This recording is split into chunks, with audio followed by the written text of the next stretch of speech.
Hey everyone, it's Crystal here.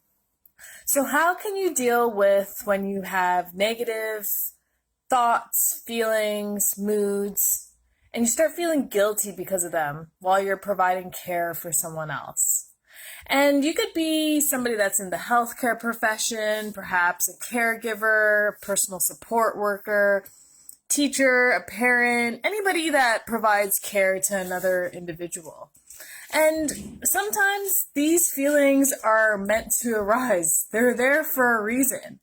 But when you start feeling guilty about them, then that's when it starts becoming a problem. And guilt is because you're going against your moral standards. This is your baseline. Your morals are your baseline of what you will and will not do. So sometimes when you're starting to feel these things towards caregiving or providing care, you can start feeling guilty because this isn't your true intention. This isn't how you really want to feel, but unfortunately, you are feeling these ways at this moment. So what can you do? So you don't have to feel like this anymore, and you can go continue giving care in a purposeful, fundamental way that you intended to do in the first place after all. And it really starts being able to identify the negative thoughts, the negative feelings, the negative mood that you're in. And notice that this is perfectly natural. It's okay.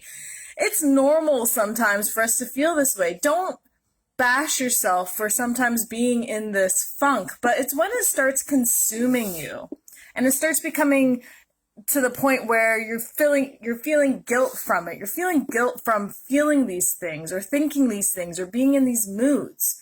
That's when it starts becoming a problem, because as it starts piling up and it gets more intensified and more extensive, it's going to lead to burnout. And that's when it'll be a full-blown problem afterwards.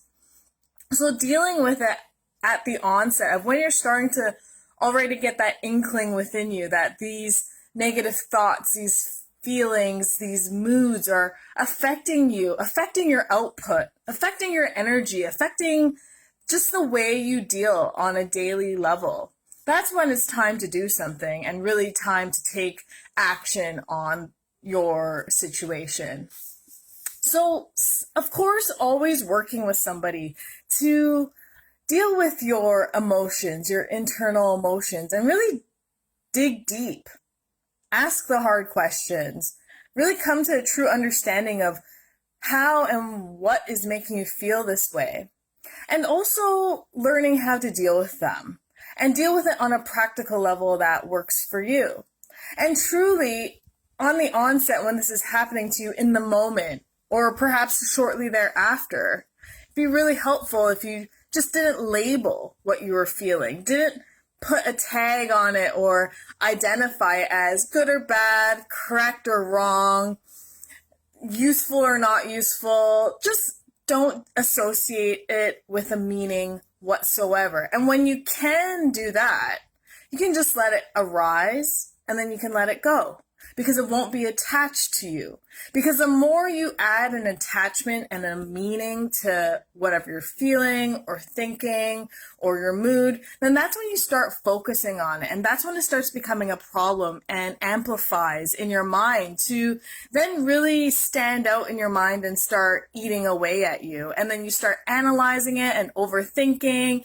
And you have this dialogue in your head that is constantly thinking and talking and what ifs and could be and should be and if I did this and if I didn't do this. And it can really take you down a whirlwind of confusion and exhaustion, depression, and really make it hard for you to logically think about things. So that's why I always insist on working with somebody on a professional level who is able to guide you through your feelings and help you work through your thoughts that you have and help you reestablish that stability and balance that you're looking for. But for your own self, as a coping tool, awareness, as I've said over and over again, bringing that awareness is your strongest coping tool, because this is what you use to evaluate what's going on within you, what's happening in you, what's happening in your mind, your feelings, your thoughts, everything. You're physiologically feeling these things, right? So that's why I always say bringing awareness is so important, because you can feel these all over, inside and out. So it is truly going to be your best coping tool in order to determine what you need to do.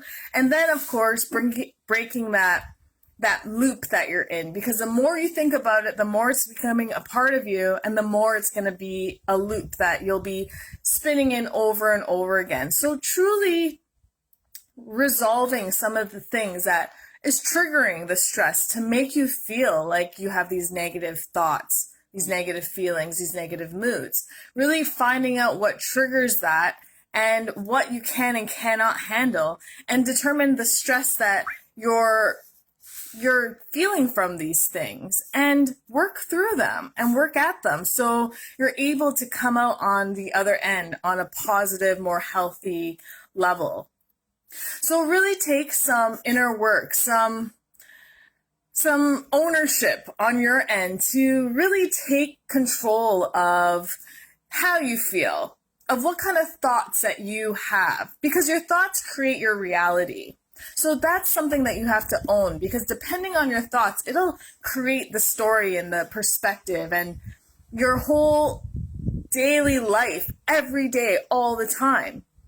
So really determining how we can make that a better place to be so you can live a life that's full of quality.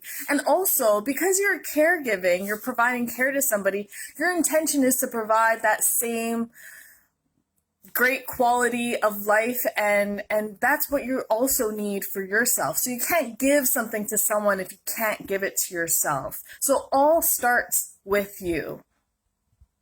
So I hope you're able to get some value out of that today. I'll see you soon.